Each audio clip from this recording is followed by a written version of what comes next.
Hello, my name is Ryan, and my teammates' names are Annie, Stephanie, and Abuya.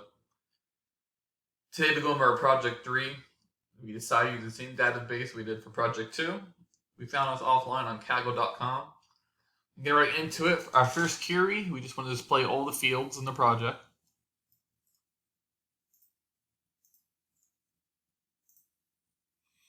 You see once we run it, it displays all the information. Show the names, the types, the help points, attack and defense.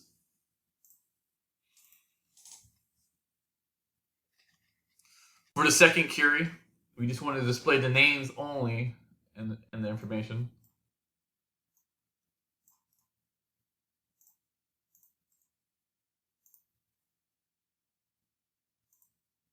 As you can see, it only shows the names, does not show the help points, the attack, the defense, just the names.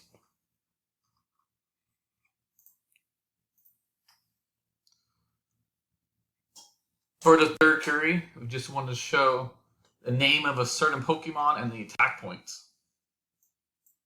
And for that specific Pokemon we decided to show was Bulbasaur.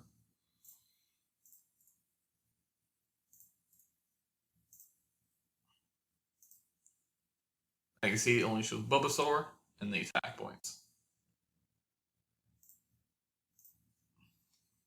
And for the final and fourth query, you want to show all the stats for Charizard. So the name, the attack, the type, the help point, and defense.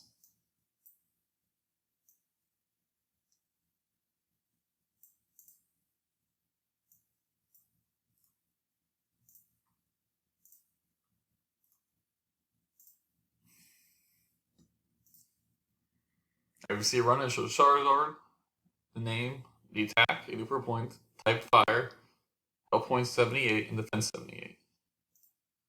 Thank you for watching our video. Have a good day.